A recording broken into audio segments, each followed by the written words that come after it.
টুকেটা সিমরা ও কাজে হুজুর যাইয়েন না নামাজ পড়তে, মসজিদে ঢুকেন না। আমি কাকা ঢুকবো না, কা কি হয়েছে? কয় যে না যাইয়েন না। আমি কি হয়েছে কি? কয় যাই দেন হুজুর, রুকু দেবো না ওর ভাষা দেখবো। ওই ছোট সিমরা কাছে একজন রুকু দিচ্ছে, সে এর ভাষার গিরিয়ে গুড়ি সব বানাই গেছে। কয় যে রুকু দেবো না ওর ভাষা দেখবো, আপনি যাইয়েন না। সত্যি এক নজর দেখে সে আসতে আসতে বেড়ে চলে গেছে, তো ঠিকই করছে। প্যান্ট আর গেঞ্জি দাঁড়ানো থাকা অবস্থায় মোটামুটি 70 টাকা থাকে, সমান সমান আছে, বা একটু গেঞ্জি প্যান্টের উপর দিয়ে উঠে গেছে। যখন রুকুতে যাবেন টান খাইয়ে গেঞ্জিটা এই দিক চলে যাচ্ছে, প্যান্টটা নিচের দিক চলে যায়, ফাঁসার দুই গিরিয়ে বার হয়ে যায়, পিছন দিয়ে এতখানি বার হয়ে সাদা হকা ভক দেখা যাচ্ছে। এই যে আপনাকে এই পাশে কুষ্টিতে আসতেছিলাম, আর মনে হয় যে এই সে এই খাজুরা রোড কোন দিক, এই পাশে না, এই খাজুরা রোড দিয়ে কোন মসজিদে যেন নামাজ পড়তে ঢুকতেছি, যে ঢুকবো এর ভিতরে ছোট টুকেটা সিমরা ও কাজে হুজুর যাইয়েন না নামাজ পড়তে, মসজিদে ঢুকেন না। আমি কাকা ঢুকবো না, কা কি হয়েছে? কয় যে না যাইয়েন না। আমি কি হয়েছে কি? কয় যাই দেন হুজুর, রুকু দেবো না ওর ভাষা দেখবো। ওই ছোট সিমরা কাছে একজন রুকু দিচ্ছে, সে এর ভাষার গিরিয়ে গুড়ি সব বানাই গেছে। কয় যে রুকু দেবো না ওর ভাষা দেখবো, আপনি যাইয়েন না। সত্যি এক নজর দেখে সে আসতে আসতে বেড়ে চলে গেছে, তো ঠিকই করছে। মহিলা নামাজে দাঁড়াইছে, গরমকাল সুন্দর করে বাঁধতে সেন্দে দাঁড়াইছে, ফ্যান চালাই দিয়ে ফ্যানের বাতাসে এবার উড়তি উড়তি উড়তি উড়তি উন্না মাথাতে নামায় ফেলাইছে। ঘরের মধ্যে কেউ নাই, উনি একা একা নামাজ পড়তেছে। আপনার ঘরের ভিতরে কেউ নাই, এই বাহিরের কেউ দেখতেছে না, এতে পুরুষের চোখের পর্দা হয়েছে। কিন্তু নামাজের জন্য যে আপনার 70 টাকা ফরজ, এটা মাথার চুলের আগা থেকে পায়ের তালু পর্যন্ত ঢেকে রাখা ফরজ। আপনার মাথার চুল ঝুলাইতেছেন, এই চুলের লম্বা চুলের অর্ধেক চুলেরটা অঙ্গ, এই চুলের অর্ধেকের বেশি যদি আপনার ওড়নার বাহিরে যাইয়া 3 তসবিহ পরিমাণ টাইম খোলা থাকে, সুবহান রাব্বিল আযীম, সুবহান রাব্বিল আযীম, সুবহান রাব্বিল আযীম, এর নাম হলো 3 তসবিহ। এতটুকু টাইম যদি কাপড়ের বাহিরে চুলের অর্ধেক বেরোয় থাকে, তাহলে আপনার নামাজ বাতিল। নামাজ ছেড়ে দিয়ে আবার চুলকে সুন্দর করে গোছাই গোছাই বাঁধে ঘুমটা দিয়ে আবার নামাজ শুরু করবেন। পুরুষরা নামাজে দাঁড়াইছেন, এদিক প্যান্ট পরছেন আর গেঞ্জি পরছেন, প্যান্ট গেঞ্জির যুগ চলছে তো, 60 মাত্র বিরায় আম্মা বাদ হয়ে গেছে। প্যান্ট আর গেঞ্জি দাঁড়ানো থাকা অবস্থায় মোটামুটি 70 টাকা থাকে, সমান সমান আছে, বা একটু গেঞ্জি প্যান্টের উপর দিয়ে উঠে গেছে। যখন রুকুতে যাবেন টান খাইয়ে গেঞ্জিটা এই দিক চলে যাচ্ছে, প্যান্টটা নিচের দিক চলে যায়, ফাঁসার দুই গিরিয়ে বার হয়ে যায়, পিছন দিয়ে এতখানি বার হয়ে সাদা হকা ভক দেখা যাচ্ছে। এই যে আপনাকে এই পাশে কুষ্টিতে আসতেছিলাম, আর মনে হয় যে এই সে এই খাজুরা রোড কোন দিক, এই পাশে না, এই খাজুরা রোড দিয়ে কোন মসজিদে যেন নামাজ পড়তে ঢুকতেছি, যে ঢুকবো এর ভিতরে ছোট টুকেটা সিমরা ও কাজে হুজুর যাইয়েন না নামাজ পড়তে, মসজিদে ঢুকেন না। আমি কাকা ঢুকবো না, কা কি হয়েছে? কয় যে না যাইয়েন না। আমি কি হয়েছে কি? কয় যাই দেন হুজুর, রুকু দেবো না ওর ভাষা দেখবো। ওই ছোট সিমরা কাছে একজন রুকু দিচ্ছে, সে এর ভাষার গিরিয়ে গুড়ি সব বানাই গেছে। কয় যে রুকু দেবো না ওর ভাষা দেখবো, আপনি যাইয়েন না। সত্যি এক নজর দেখে সে আসতে আসতে বেড়ে চলে গেছে, তো ঠিকই করছে। রুকু দেবো না। এই কাপড় এদিক তাকান, পুরুষের 70 টাকা ফরজ, মাথায় টুপি নাই, নামাজ হবে। গায়ে জামা নাই, গেঞ্জি নাই, তাও নামাজ হবে। হাঁটুর নিচে কিছু নাই, তাও নামাজ হবে। নাভির উপর থেকে হাঁটুর নিচ পর্যন্ত এইটুকু হলো সত্রে গলিজ, এইটুকু হলো মূল ফরজ। এটা যদি আপনি একটা 3 কোয়ার্টার প্যান্টও পরেন, তো আপনার নামাজ কিন্তু ফরজ আদায় হয়ে যাবে। পোশাকের যে সুন্নত ছিল সেই সুন্নত তরকের গুনাহ হতে পারে, কিন্তু নামাজের ফরজ আদায় হয়ে যাবে। 70 টাকা যে ফরজ, এটা আদায় হয়েছে। সেকেন্ড গামছা পরছেন, বাস হয়ে গেছে।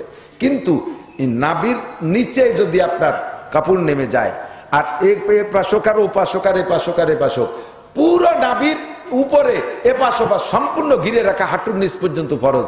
আপনি যখন রুকুতে গেছেন, পিছন দিয়ে 4 আঙ্গুল খুলে গেছে, বাস। আর মাইপে জুপি আপনি ন্যাংটা হয়ে রয়েছেন।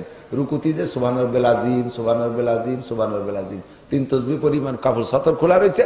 শয়তান কই তো তুই ভর্তি থাক, আমি আর একটা ল্যাংটা দিয়ে আসি, ও চলে গেছে আর একজনের দ্বারা।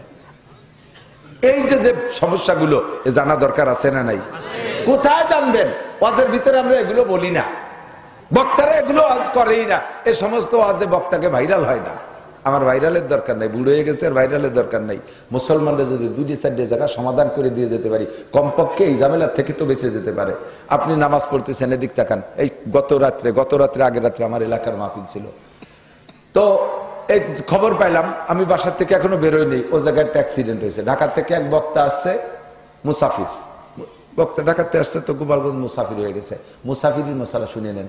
বাড়ির থেকে বেরোয় আরেকটা মশালা এসে গেল।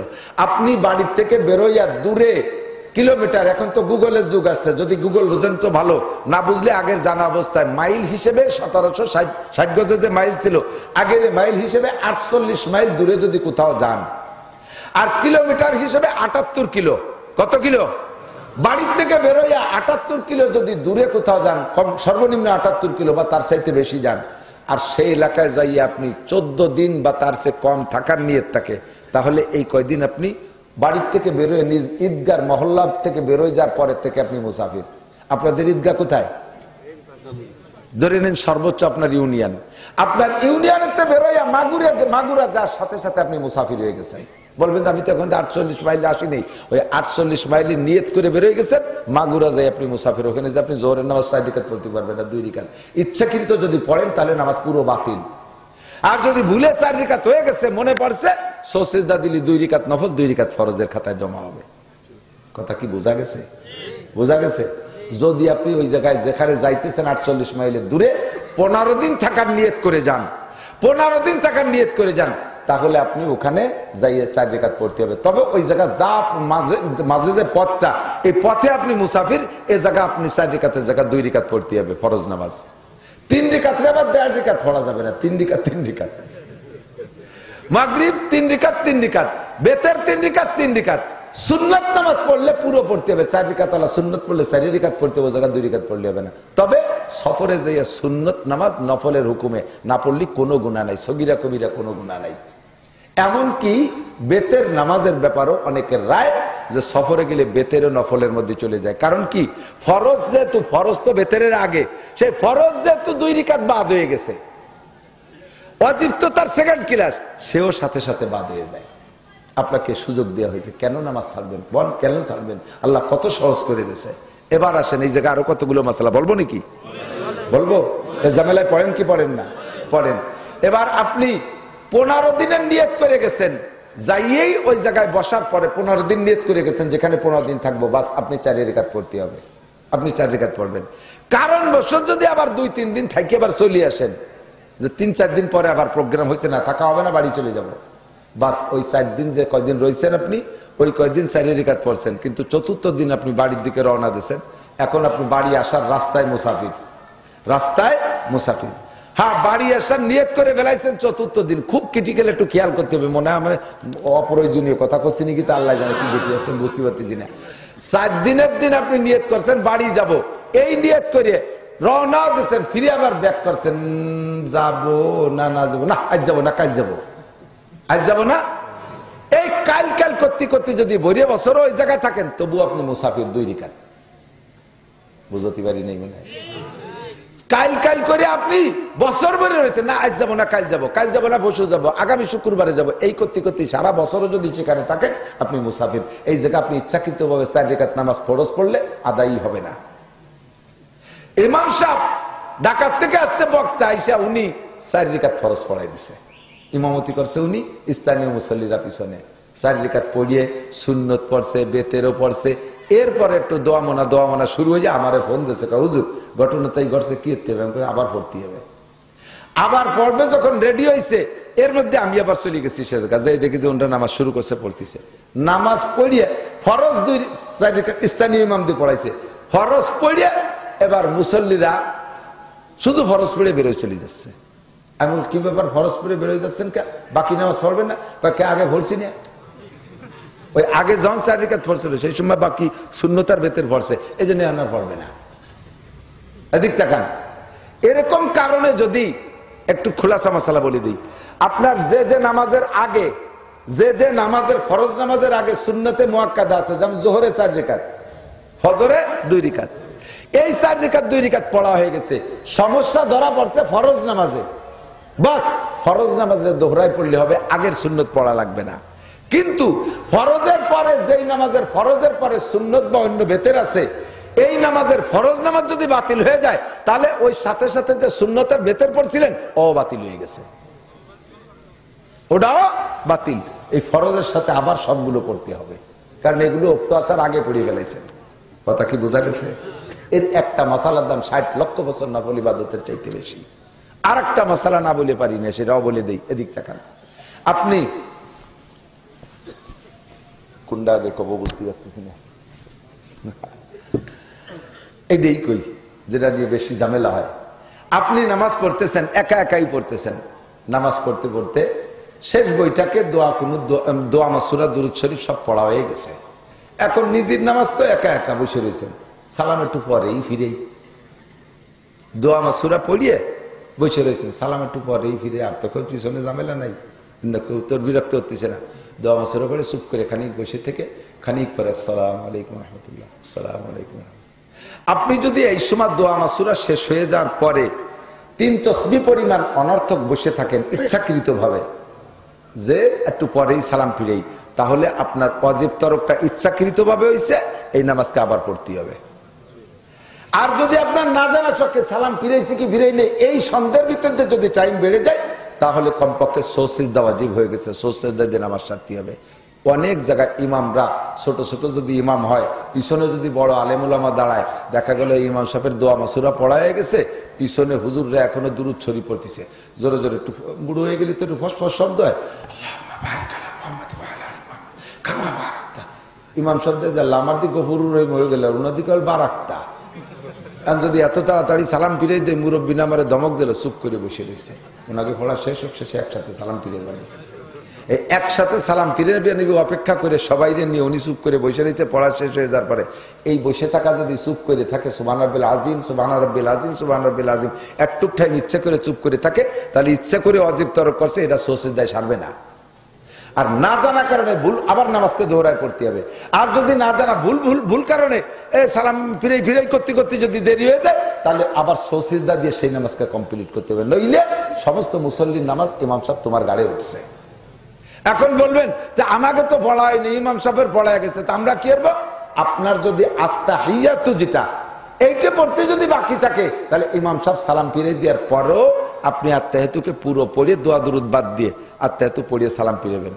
আর যদি আপনার আত্তাহিয়াতু পড়া গেছে, দুরূদ শরীফ এক খাত পড়ছেন, এর মধ্যে ইমাম সাহেব সালাম ফিরে দিয়েছে, আপনার বাকিটুকু পড়ার জন্য দেরি করলে আপনার আবার ওয়াজিব তরক হয়ে গেছে, ইমামের অনুসরণ করা ওয়াজিব, আপনি দেরি করতে পারবেন না, সাথে সাথে আপনি ইমামের সাথে সালাম ফিরে দেবেন। বলতেও পারবেন না হুজুর অত তাড়াতাড়ি পড়েন কে, এমনি পরে এক সময় বলতে পারতেন যে হুজুর আমরা তো বুড়ো হয়ে গেছি, আমাকে স্বরে কম, তেল তেলি না, একটু খসখসি হয়ে গেছে, একটু সময় দিয়ে নিজে তাহলে ডকানি উঠানি এভাবে বলতে পারেন, দমক দিয়ে বলতে পারবেন না। কথা কি বুঝে আসছে? খুব সতর্ক। আর একটা মাসালা না বলে পারছি না, সূরা ফাতিহা পড়ছেন, এরপরে কোন সূরা পড়বেন ভাবতে ভাবতে টাইম চলে গেছে, সুবহান রাব্বিল আযীম, সুবহান রাব্বিল আযীম, সুবহান রাব্বিল আযীম, ওয়াজিব তরক হয়ে গেছে, সিজদা দিতে হবে।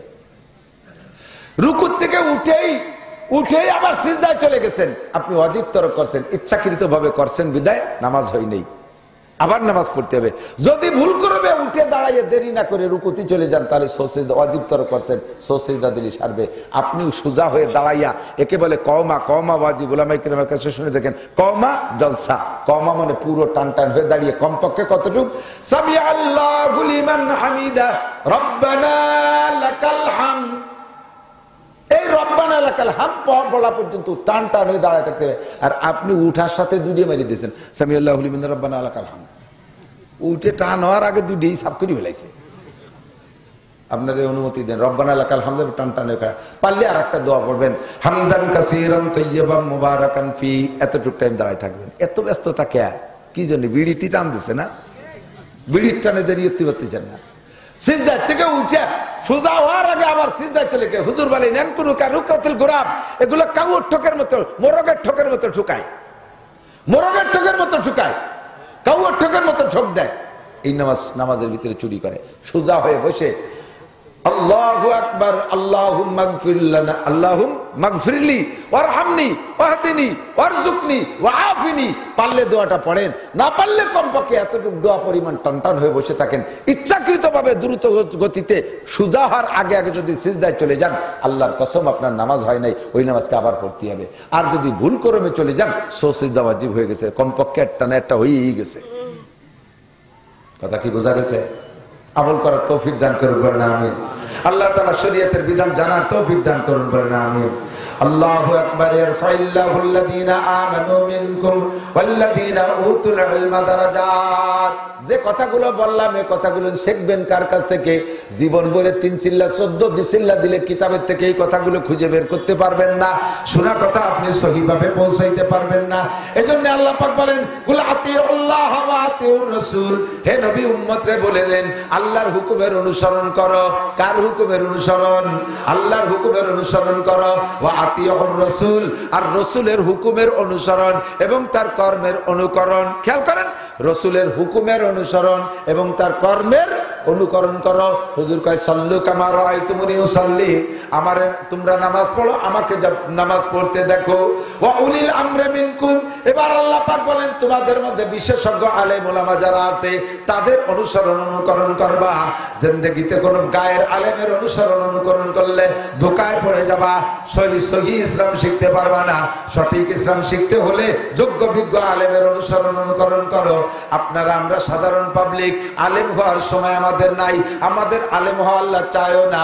আমাদের দৈনন্দিন ইবাদতের জন্য যতটুকু মাসালা লাগে এতটুকু মাসালা আমার জন্য শিক্ষা করা ফরজ। সামনে আসতেছে রমজান মাস, এদিক তাকান। তারাবির নামাজ কয় রাকাত? জোর হলো না? 8 রাকাত। 8 রাকাত কয় রাকাত? যদি কে 8 রাকাতের দাওয়াত দিতে আসে তার সাথে আপনি ঝগড়া করেন না, ওরে আমার কাছে পাঠাই দিন। ওসমান গনি মুসাফরি চেয়ারম্যান সাহেবের কাছে পাঠাই দেবেন। হুজুররে আগে 8 রাকাত পড়ায় যায়, তারপরে আমাকে গিরানে ঢুইস। কতক্ষণ? মূর্খকে যেতে পারো, পাবলিক যেতে পারো, আলেমের কাছে আয়। আলেমরে পড়া, আমারে আগে তারাবির নামাজ 8 রাকাত পড়া, তাহলে তোর অত মেহনত করা লাগবে না। মাগুরার সমস্ত মানুষ আমার ভক্ত, হাজার হাজার মানুষ যে কোনো জায়গায় বসি, আমি ডাকি বলে দেবো মেয়াদ দিন ভুল কইছি, এখন থেকে তারাবির নামাজ 8 রাকাত। এমনি তো মানুষ কম্পালি খুশি, আর যদি আমি কয়ে দেয় তাহলে তো খুশিতে 8 রাকাত পড়বে। তোর ওই দাঁড়ে দাঁড়ে কুনাকানা সিফা সাবা নদী ঘুষ ঘুষ করা লাগবে না। আমারে আগে পড়াই দে, আমার কাছে পাঠাই দেবেন, উসমান গনির কাছে পাঠাই দেবেন, পারবেন না ইনশাআল্লাহ। তারাবির নামাজ কয় রাকাত? যদি তারাবি 20 রাকাতই হয় আর তুমি পড়ছো 8 রাকাত, তাহলে কিয়ামতে 12 রাকাত কি দিয়ে বুঝ দিবা? আর যদি তারাবি অরিজিনালি 8 রাকাত হয়, আমি পড়ছি কয় রাকাত? 20 রাকাত, তাহলে 8 রাকাত জমা দেওয়ার পরে আমার ব্যাগের মধ্যে থেকে গেল কয় রাকাত? 12 রাকাতই 12 রাকাত দিয়ে আমি অন্য কাজ করতে পারবো। আছে অন্য কাজের ব্যবস্থা আছে, সেটা হলো জিন্দেগিতে বহুত ফরজ নামাজ কাজা হয়েছে না। নামাজের পরিশোধ টাকা দিয়ে হবে না, নামাজের পরিশোধ রোজা দিয়ে হবে না, নামাজের পরিশোধ কোরআন তিলাওয়াত দিয়ে হবে না, নামাজের পরিশোধ নামাজ দিয়েই হতে হবে। আমার ফান্ডে যদি নফল নামাজ থাকে, এই নামাজ দিয়ে আল্লাহ তাআলা কাজা নামাজের সমস্ত গ্যাপ গর্ত বন্ধ করে দেবে। কাজে আমার হাতে 2-4 রাকাত বেশি পড়া থাক। আর যদি 20 রাকাতই হয় তাহলে 20 রাকাত পড়ছি মাশাআল্লাহ সমান সমান হয়ে গেছে। যদি 8 রাকাত হয় তাহলে আমার ফান্ডে 12 রাকাত থেকে যাচ্ছে, আমি দিয়ে কাজা নামাজের গর্তগুলো বন্ধ করতে পারবো। যদি 20 রাকাতে আর পড়াইছিস তুই 8 রাকাত, তোর বাপ দেবে আমারে 12 রাকাত। এই 12 রাকাত কম পড়লি কি করবো আমি? ও জায়গা ভিক্ষে খয়রাত করলি আব্বার কাছে গেলেও দেবে না, শুনছেন না? ইয়াউমা ইয়াফিরুল মারউ মিন আখিহি, ভাই ভাই থেকে পলাবে। ওয়া উম্মিহি ওয়া আবি, সন্তানে মা বলে মাতে সন্তান বলে পরিচয় দেবে না, বাপের সন্তান পরিচয় দেবে না। কাজেই তোমার 12 রাকাতের খয়রাত কেউ তো পূরণ করবে না, এই ভিক্ষা কেউ দেবে না, আমারটা আমার পড়ে যেতে হবে। রমজান মাসে রোজা রাইখা পেস্ট বিরাজ দিয়ে দিনের বেলা দাঁত মাজলে রোজা নষ্ট হয়ে যায়, গুল ব্যবহার করলে রোজা নষ্ট হয়ে যায় দিনের বেলা। কোনো অবস্থায় এগুলো ব্যবহার করবেন না। গিবত শিকায়ত গল্প আজে বাজে পচা দরবার করলে রোজা নষ্ট হয়ে যায়। খুব নিট অ্যান্ড ক্লিন, পরিষ্কার পরিচ্ছন্ন একটা রোজা আল্লাহকে দেবেন। আল্লাহ কয় তোমাকে আমি নিজ হাতে 500 বছর গালে উঠাইয়া ইফতার খাওয়াবো, 500 বছর তোমার মুখে উঠে আমি ইফতার খাবো, তুমি আমার একটা পরিষ্কার রোজা নিয়ে এসো আমার জন্য। পারা যাবে তো ইনশাআল্লাহ? এবার সারাদিন রোজা রয়েছেন, গলা সমান ইফতার খাইয়ে গোড়ই পারছেন সাবে আদারের মতো শীতে। নামাজ পড়তে যাবি না? মাগরিবের নামাজ? কথা কয় না, রোজা ছিলাম। ওর সাথে কথা কয়নি, সে তো রোজা ছিল, এই জন্য মাগরিবের নামাজ পড়তে কোয়া যাবে না। খাইয়ে দিয়ে গলা সমান নাক সমান খাইয়ে শীতে শুয়েছে। তারাবির নামাজ পড়তে যাবি না? কথা কয় না, রোজা ছিলাম। কথাই বলা যাবে না, রোজা ছিল। ওর গায়ে সোয়াই দেওয়া যাচ্ছে না, সেরাত সেরাত করে আগুন ধরে যাচ্ছে, শয়তানি যত। হুজুর বলেন কামিন সাইমিন লাইসা লাহু মিন সিয়ামিল্লা জামা, হাজার হাজার রোজাদার আছে যাদের রোজায় শুধু ক্ষুধা আর পিপাসার কষ্ট ছাড়া 1 পয়সারও লাভ নাই। তারা কারা? ইয়াসুমুন ওয়ালা ইউসাল্লুন, রোজা রাখে অথচ নামাজ পড়ে না। আছে না এরকম বহুত? কয় যে আমি 8 বছর বয়সে থেকে রোজা রাখা শুরু করছি, জীবনেও কোনোদিন, আমার আব্বা ছাড়ি দিচ্ছে তবু আমি ছাড়ি নেই। নামাজ কয়েক নামাজই খালি পড়ি না। তুমি যে রোজা রাখছো 8 বছরে সব গতির উপসতে এক পাইরও কিছু পাবা না। ইয়াসুমুন ওয়ালা ইউসাল্লুন, নামাজ পড়ে না রোজা রাখে। ইয়াসুমুন ওয়ালা ইস্তারিবুন আল হালাল আনিল হারাম, হারাম হালাল বাছাই করে খায় না, যা পায় তাই খেয়ে সুদে টাকা দিয়ে সেহরি খায়, ঘুষির টাকা দিয়ে ইফতার খায়। 40 প্রকারের ইফতার পালেন কোথায়? ছিলাম আজকে ডিউটি ছিল রাস্তায়, ট্রাকের সাথে মুসাফা করছে, আল্লাহ যথেষ্ট দিয়েছে, ট্রাকের সাথে মুসাফা করছে। মুরিদরা পিচ্চাপের সাথে মুসাফা করে, আর উন্ডা ট্রাকের সাথে মুসাফা করে পকেট ভরিয়ে, তাই দিয়ে 20 প্রকারের ইফতারি কিনে নিয়েছে। সুরা এই ইফতারি খাইছিস যেখান দিয়ে বাইরে সেই জায়গা দিয়ে বের করেছে। আমি ফেরেশতারা বাংলা কলাম না কোন কোন জায়গা দিয়ে বাইরে যায়। সুদের টাকা দিয়ে সেহরি, ঘুষের টাকা দিয়ে ইফতারি, সুরা টাকা, গাঁজা এবা ফেন্সিডিল হিরোইন বেচা টাকা, টোন মন মারা টাকা, জাতির হক নষ্ট করা টাকা দিয়ে জম্মের খা খাইছো, বেশি দিন খাতি দিয়ে হবে না। সবগুলোকে মুহাজিরে ইন্ডিয়া, মুহাজিরে লন্ডন, মুহাজিরে সিঙ্গাপুর, বিভিন্ন দেশে হিজরত করতে পাঠাই দেবো, আর বেশি দিন খাতি দেবো না। কথা কোন ঠিক না? আরে এক দলের কথা শুনে হাসিয়ে দাও, তুমিও ইবরাত গ্রহণ করো, ওখান থেকে উপদেশ নাও। কোন চাষিবা কম সালুন খার জম, সব চাষিরে চিনি, কেউ মারতে কম মাওরা মারো না, সুযোগ পাইনি, দেখতেছি তো চোখের সামনে। সতর্ক হয়ে যাও, এক দলের কাছ থেকে আরেক দল শিক্ষা গ্রহণ করো। বাড়াবাড়ি করবা, আল্লাহ তাআলা পচা কুয়োর মধ্যে চুববে। কথা কন না কেন? বাড়াবাড়ি করবা, আল্লাহ তাআলা নিরস্ত্র মানুষের হাতে পচা কুয়োর মধ্যে চুববে। সতর্ক হয়ে যাও, হারাম খাইও না। তোমার মতো এরকম হারাম খাওয়া ইবাদত আমি চাই না। যে কয়জন গরিব মানুষ আছে, তোরা কোনো মতো ডাল চাল ফুটকুড়ো খেয়ে রোজা থাক, আমি তাতেই খুশি আছি। ওই বড় লোকের রোজা বাদ দে। এমনি দিন সে রোজা নাই, চেয়ারম্যানের বাড়ি ইফতারির দাওয়াত, সেদিন যে আগের থেকে আর মেসাক টেসাক বসে পিছিয়ে দিয়েছে। তো রোজা কয় যে চেয়ারম্যানের বাড়ি দাওয়াত দিয়েছে, রোজা না তাই করি কি? তাহলে এই রোজা আল্লাহ কইলে রোজা থাকতে আল্লাহর বাড়ি দাওয়াত, সে দাওয়াত খার রোজা থাও না, চেয়ারম্যানের বাড়ির বিরিয়ানি খার রোজা রয়েছে। সুরা আল্লাহ হেফাজত করে না। আমি